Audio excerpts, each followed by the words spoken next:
2022년 새해를 맞아서 새로운 마음으로 우리 모두가 함께 회복하기를 바라는 그런 신앙적 요소들에 대해서 말씀을 나누고 있습니다.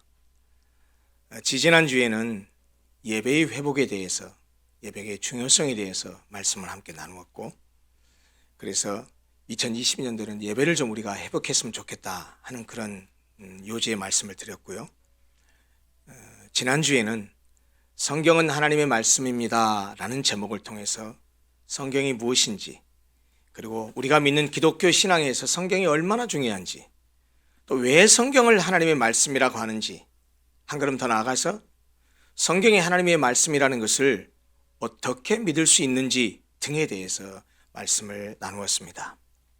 이미 지난주 설교하면서 말씀드렸듯이 오늘은 지난주에 함께 나누었었던 성경은 하나님의 말씀입니다 라는 사실을 토대로 해서 그 성경이 우리에게는 어떤 의미가 있는지, 우리가 성경을 어떻게 대해야 하는지, 더 구체적으로 왜 성경을 읽고 묵상하고 공부해야 하는지에 대해서 말씀드리려 합니다. 먼저 하나님의 말씀인 성경이 우리에게 무엇인지, 어떤 의미인지에 대해서 몇 가지 상징적인 이미지를 제시하려고 합니다. 아마 그 이미지들은 우리가 성경을 어떻게 대해야 하는지, 우리가 성경을 어떻게 바라보아야 되는지, 우리가 성경을 어떻게 생각해야 되는지, 한 걸음 더 나아가서 이렇기 때문에 성경을 읽어야 되는구나, 이렇기 때문에 성경을 묵상해야 되는구나 하는 것을 깨닫게 되리라고 생각합니다. 첫 번째입니다. 성경은 인생의 내비게이션입니다. 자동차 운전을 도와주는 길 도우미 장치를 내비게이션이라고 하지요. 내비게이션은 가고자 하는 목적지를 검색해서 실행하면 실시간 교통 상황까지 반영해서 가장 빠르고 가장 최적의 길로 운전자를 안내합니다. 이 내비게이션만 있으면 전혀 가보지 않은 초행길이라 할지라도 걱정할 필요가 없습니다. 자주 가본 길도 마찬가지죠. 우리는 자주 다니는 길은 습관적인 길로 가는데, 사실 그거보다는 어떤 게 지혜롭냐면 교통 상황이라는 것은 수시로 변할 수 있고 사고도 날 수 있기 때문에 아무리 내가 자주 가고 익숙한 길이라도 내비게이션의 안내를 받아가는 것이 더 지혜롭습니다. 운전자가 자동차 길 위를 달리듯이 우리도 인생길을 달리고 있지요. 그것도 너나 할 것 없이 열심히 달리고 있습니다. 그런데 성경은 우리 인간이 인생길을 달릴 때 우리가 가야 할 목적지뿐만 아니라 그 목적지에 이르는 가장 최적의 그리고 가장 좋은 길을 안내해 줍니다. 그런 점에서 우리가 가는 인생길을 안내해 주는 내비게이션이다, 성경을 그렇게 말할 수 있다는 말입니다. 누구나 나름대로 열심히 달려가지만 어디로 어떻게 가야 할지를 모른다면 아무리 열심히 달려도 헛수고일 것입니다. 따라서 우리 인간에게는 우리가 달리는 인생길을 안전하고 최적의 길로 안내하는 내비게이션, 성경이 반드시 필요합니다. 성경은 우리가 인생길을 갈 때 가야 할 길, 가지 말아야 할 길, 가다가 우회전을 해야 될 때, 좌회전을 해야 될 때, 혹은 때로는 가던 길을 다시 유턴해서 되돌아야 할 때, 가다가 속도를 잠시 줄여야 할 때, 이런 모든 상황들을 우리에게 잘 안내해 주면서 우리의 인생길을 최적으로 안내합니다. 도로 위를 달릴 때에도 내비게이션이 필요하듯이 우리가 인생길을 갈 때도 우리 인간에게는 인생 내비게이션인 성경이 필요하다는 말입니다.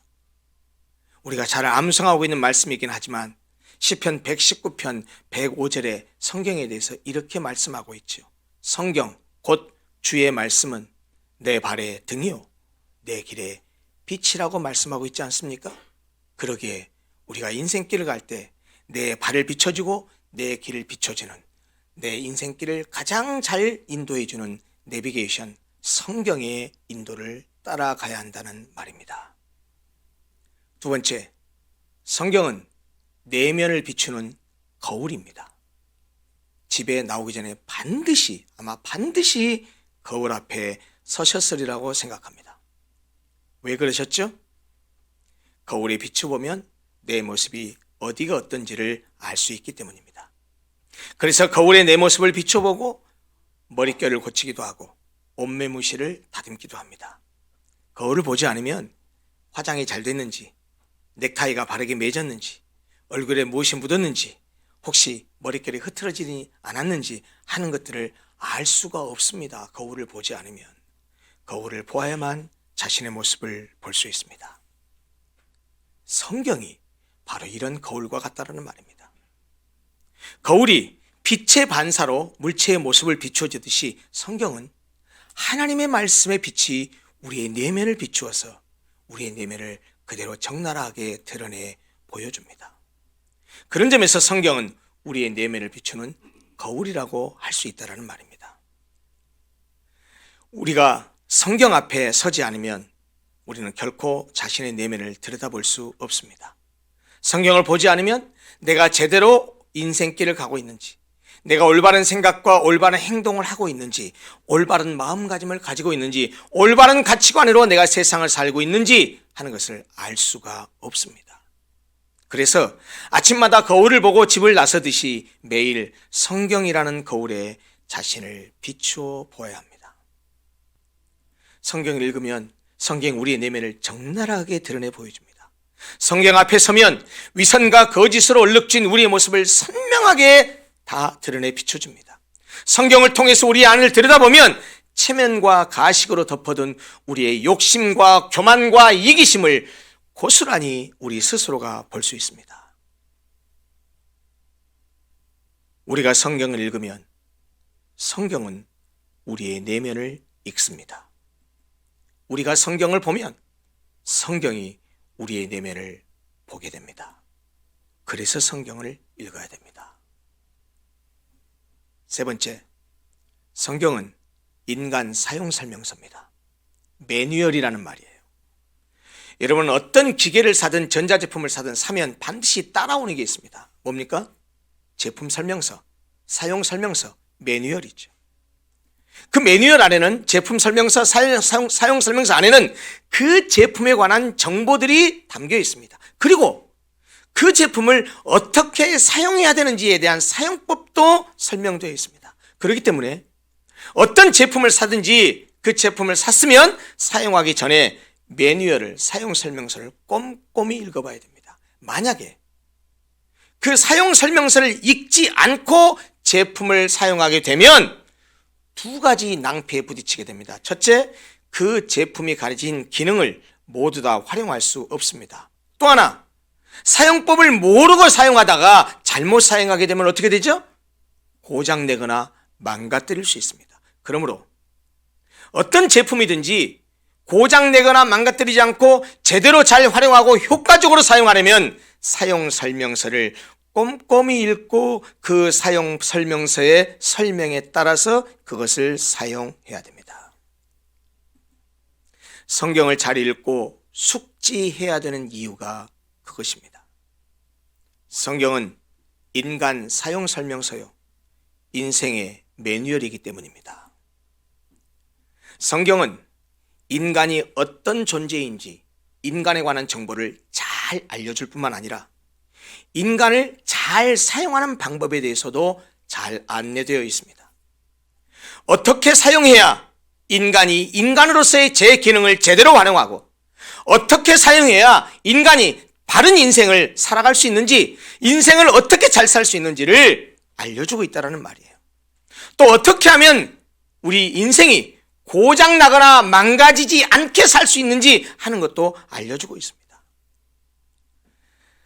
자동차를 어떻게 사용해야 되는지 자동차 제작자가 가장 잘 알죠. 카메라를 어떻게 사용해야 되는지 그것을 만든 사람이 가장 잘 압니다. 마찬가지로 인간이 어떻게 살아야 하는지에 대해서는 인간을 만드신 하나님이 가장 잘 아십니다. 그래서 인간을 만드신 창조자 하나님께서 우리 인간의 사용 설명서로서, 인생의 매뉴얼로서 주신 것이 바로 성경이라는 말입니다. 이렇게 성경은 우리가 가야 할 인생길을 안전하고 최적의 길로 안내해주는 인생 내비게이션이고, 우리의 내면을 비춰줘서 그것을 고치고 바로잡게 해주는 내면의 겨울이요, 그리고 우리가 어떻게 살아야 하는지를 알려주는 인생 매뉴얼이라고 할 수 있습니다. 그래서 오늘 우리가 함께 읽은 성경 본문에서도 예수님께서 사람은 말씀으로 살아야 한다고 우리에게 가르치고 계십니다. 그런데 우리가 1절부터 4절까지만 첫 번째 시험에 관한 내용만 읽었는데 그 중에 4절 말씀은 마귀의 시험을 이기실 때 구약에 있는 성경 말씀을 인용하셔서 말씀을 물리치실 때 하셨던 말씀입니다. 그런데 이 말씀은 하나님의 말씀인 성경이 우리에게 무엇인지, 우리가 왜 성경을 읽고 묵상해야 되는지를 명확하게 가르쳐주고 계십니다. 40일을 금식하신 예수님은 마귀가 먹을 것으로 그 예수님을 시험했어요. 바로 이렇게 마귀는요, 우리의 가장 약한 부분을 공격해 합니다. 돈에 약한 사람은요, 돈으로 유혹합니다. 명예에 약한 사람, 명예로 유혹합니다. 자존심에 약한 사람, 자존심을 긁어가지고 유혹합니다. 성적인 욕망에 약한 사람, 성으로 유혹합니다. 혈기에 약한 사람, 혈기로 넘어뜨리려고 하죠. 마귀는 항상 우리를 약한 부분을 공격해서 넘어뜨리려고 합니다. 그런데 40일을 굶주린 후에 먹을 것으로 유혹하는 이 마귀의 시험에 대해서 예수님이 그 시험을 이기셨는데 신명기 8장 3절 말씀을 인용해서 그 시험을 물리치셨습니다. 그게 마태복음 4장 4절 말씀입니다. 사람이 떡으로만 살 것이 아니요 하나님의 입으로부터 나오는 모든 말씀으로 살 것이라. 그런데 이 말씀의 명확한 의미를 파악하려면 인간이 어떤 존재인지, 인간의 구성 요소가 무엇인지, 성경이 뭐라고 말하는지를 분명하게 알아야 됩니다. 여러분, 창세기 1장과 2장을 보면 하나님께서 인간을 창조한 기사가 나옵니다. 하나님께서 인간을 어떻게 창조했는지에 대해서 성경이 말하고 있는데 창세기 1장에는 먼저 하나님께서 이렇게 말씀하셔요. 하나님이 자기 형상, 곧 하나님의 형상대로 사람을 창조하시되, 이렇게 말하고 있습니다. 이 말은 하나님이 인간을 창조하실 때 다른 피조물들과는 달리 하나님 자신의 형상대로 우리를 창조하시다고 말합니다. 무슨 말입니까? 인간은 하나님을 닮게 창조됐다는 말이에요. 그런데 2장이 넘어가면, 창세기 2장에 가면 하나님의 형상으로 지음받은 인간의 창조 과정에 대해서 좀 더 구체적으로 소개합니다. 그래서 성경이, 기독교는 인간을 어떻게 보고 있는가를 명확하게 기록하고 있습니다. 2장 7절입니다. 여호와 하나님이 땅의 흙으로 사람을 지으시고 생기를 그 코에 불어 넣으시니 사람이 생명이 된지라. 사람을 하나님께서 창조하실 때 사람을 만드는 재료를 사용하셨는데 그게 땅의 흙이랍니다. 땅의 흙으로 사람을 지었대요. 여러분, 그 흙으로 지어진 것이 뭡니까? 인간의 육체입니다. 여러분, 인간의 육체는 흙에서 왔어요. 흙으로 만들었다는 사실, 우리 육체를 만들었다는 얘기를 해요. 그런데 하나님께서 땅의 흙으로 인간을 만들고 사람을 만들었다고 하는데 그걸로 끝이었습니까? 아니에요. 그 다음 절차가 뭐였습니까? 생기를 그 코에 불어넣으시니 그때서야 비로소 사람이 생명이 된지라. 이 생명이라는 단어를 영어 성경에는 living soul이라는 단어를 썼는데요, 살아 움직이는 존재란 뜻이에요. 하나님께서 육체에다가, 그 코에다가 생기를 불어넣으셨다고 했어요. 그 생기는 히브리어로 네샤마라는 단어를 쓰는데요, 뜻이 목숨, 영혼, 정신, 호흡, 기운, 이런 뜻입니다. 다시 말하면 하나님이 불어넣으신 하나님의 호흡, 하나님의 숨을 말하는데 그것이 생명의 기운으로서 인간의 육체에 들어가서 영혼이 된 거예요. 그래서 마침내 생명, 살아있는 존재가 되었다고 성경이 말하고 있습니다. 이 말은 뭘 말합니까? 하나님은 인간을 창조하실 때 두 가지 요소로 창조하셨다는 거예요. 하나는 육체, 다른 하나는 영혼. 이런 창세기에 나오는 인간 창조 기사를 자세히 들여다보면 인간이 어떤 존재인지를 분명히 말해주고 있잖아요. 우리가 지금 방금 보았지만 첫째, 인간은 창조주 하나님의 피조물입니다.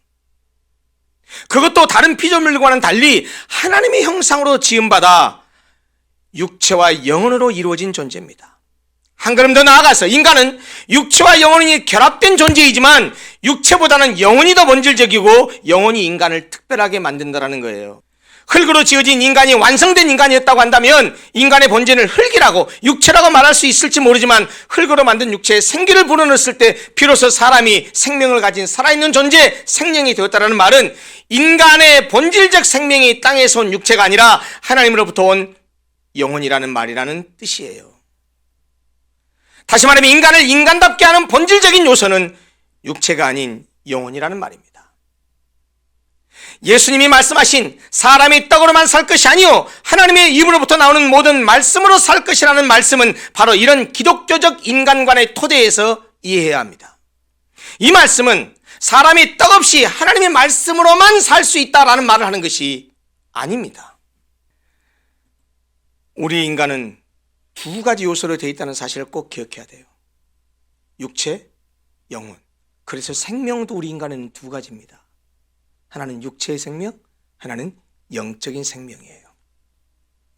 모든 생명체는 영양분을 공급받아야 생명을 유지할 수 있습니다. 양분을 공급하지 못하면 시름시름 건강에 다치게 되고 마침내는 죽게 됩니다. 인간이 가진 두 가지 생명도 마찬가지예요.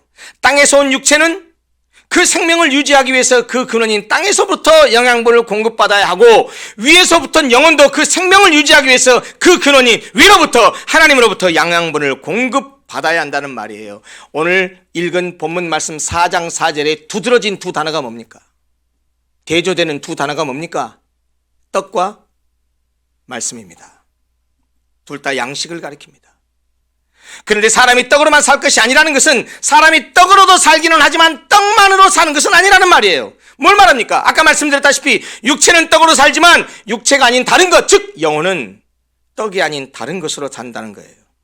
사람은 육체만 있는 것처럼 떡으로만 사는 존재가 아니라 사람은 하나님의 형상으로 창조된 영적인 존재이기 때문에 하나님의 입으로부터 나오는 모든 말씀으로 살아야 한다는 말씀이에요. 간단히 말하면 육체는 떡을 먹어야 살고 영혼은 말씀을 먹어야 산다는 말입니다. 떡이 육체의 양식이라면 말씀은 영의 양식이라는 거예요. 실제로 예수님이 지금 인용하신 이 신명기 8장 3절의 말씀을 히브리어 원어를 봐도 문자적으로 명확하게 이렇게 해석할 수 있습니다. 사람은 오직 떡에 기반 위가 아니라 여호와의 입에서 나오는 모든 것의 기반 위에 있어야 한다라는 의미입니다. 인간의 육체적 생존에는 떡이 필요하지만 인간에게는 육체보다도 영혼이 더 중요하고 그 영혼의 건강과 생존을 위해서는 하나님의 말씀이 반드시 필요하다는 뜻입니다. 육체의 양식이 필요한 것처럼 영혼에도 양식이 필요합니다. 육체의 양식이 공급되지 않으면 건강을 잃게 되고 마침내 죽는 것처럼 영혼도 양식이 공급되지 않으면 그 영혼은 굶주리고 마침내 죽게 됩니다. 사랑하는 성도 여러분, 육체를 위해서 하루 세 끼를 꼬박꼬박 찾아 드시잖아요. 일용할 영적 양식도 그렇게 좀 찾아 드셨으면 좋겠습니다. 말씀을 읽어야 한다는 말입니다. 말씀을 묵상해야 한다는 말입니다. 성경을 아무리 여러분 읽고 성경을 잘 안다고 해도 날마다 성경을 읽고 묵상해야 됩니다. 여러분, 1년 전에 좋은 음식을 먹었다고 해서 오늘 음식을 먹지 않는 사람이 있어요? 아무리 좋은 음식을 먹어도 그날은 그날 음식이 필요하던 것처럼 아무리 성경을 많이 알고 성경을 읽었다고 하더라도 그날 말씀을 읽어야 돼요. 하나님을 믿는 성도라고 한다면 말씀을 먹는 것은 당연하지 않냐는 겁니다. 사랑하는 성도 여러분, 성경이 무엇인지를 아는 것은 신앙에 있어서 너무나 중요합니다. 그렇기 때문에 성경을 읽고 묵상하고 배우고 공부해야 됩니다. 날마다 영의 양식인 성경을 먹여야 됩니다. 물론 성경을 아는 것으로, 읽는 것으로 그쳐서는 안 됩니다. 하나님이 우리에게 주신 성경은 우리가 그것을 읽고 묵상하고 배우고 공부하는 것으로 그치라고 주신 것이 아니고 그렇게 해서 그 말씀대로 순종하고 살아가라고 주신 것입니다. 성경은 그렇게 읽고 공부하고 연구해서 그 말씀대로 살아갈 때에 성경의 진정한 의미가 있는 것입니다. 그래야 성경 말씀대로 순종하고 사는 사람에게라야 성경은 그 사람에게 내비게이션이 되고 성경은 그 사람에게 내면을 비추는 거울이 되고 성경은 그 사람에게 인생 매뉴얼이 되기 때문입니다. 성경은 내가 기독교인이라는 것을 표시하는 장식품이나 액세서리가 아닙니다. 우리가 먹어야 될 영의 양식입니다. 육체가 영의 양식을 먹지 않으면 안 되듯이 영혼도 영의 양식을 먹지 않으면 안 됩니다. 사람은 떡으로만 사는 존재가 아닙니다. 하나님의 말씀도 먹어야 합니다. 육체가 떡을 먹고 살지만 영혼은 하나님의 말씀을 먹어야 한다는 거예요. 사랑하는 성도 여러분, 하루 세 끼 꼬박꼬박 찾아서 드시잖아요. 좋은 음식 찾아 드시잖아요. 뭘 위해서요? 육체의 건강을 위해서. 그러면 영혼의 건강을 위해서 어떻게 해야 되겠습니까? 이건 말 하나만 한 얘기예요. 그러니까 예수님이 뭐라고 말씀하셨어요? 야, 이 돌들을 맹하여 떡덩이로 만들어서 먹어라. 배고플 때 육체를 위해서 먹어라. 그래, 그 말 맞다. 그런데 사람이 떡으로만 사는 것이 아니다 라고 말하면서 뭐라고 우리에게 가르치셨습니까? 하나님의 입으로 나오는 모든 말씀으로 살 것이라고 말씀하시면서 우리 영혼의 중요성, 영혼이 말씀 먹고 살아간다는 사실을 우리에게 가르쳐 주셨습니다. 성도 여러분, 성경은 하나님이 우리에게 주신 삶의 절대적인 원리요 기준입니다. 따라서 하나님의 말씀인 성경을 읽고 묵상하고 배우고 공부해야 됩니다. 날마다 영의 양식인 성경을 먹어야 됩니다. 그리고 그 말씀에 순종해야 됩니다. 그것이 성경은 하나님의 말씀이라고 말하고 성경은 하나님의 말씀이라고 고백하는 우리 그리스도인들이 가져야 될 마땅한 자세요 태도입니다. 날마다 성경 읽고 날마다 묵상하고 그렇게 사시기 바랍니다. 그러니까 우리 모두 제발 성경으로 돌아갑시다. 제발 성경으로 가서 성경이 말하는 대로 살고 성경이 말하는 대로 믿읍시다. 그게 기독교 신앙의 시작이요, 출발이요, 기본입니다. 날마다 이제 이번 한 주도 다른 때보다 더 매일 말씀 묵상만 있는 것이 아니고 나름대로 계획을 세워서 내가 이번 주에는 이걸 읽어버리라. 그래서 마태복음을 읽든지 창세기를 읽든지 요한복음을 읽든지 읽어가면서 늘 그렇게 말씀으로 시작하는 삶, 말씀으로 마무리하는 삶을 좀 시도해 보시고 그렇게 애쓰는 사랑하는 모든 성도들이 되었으면 좋겠습니다. 기도하겠습니다.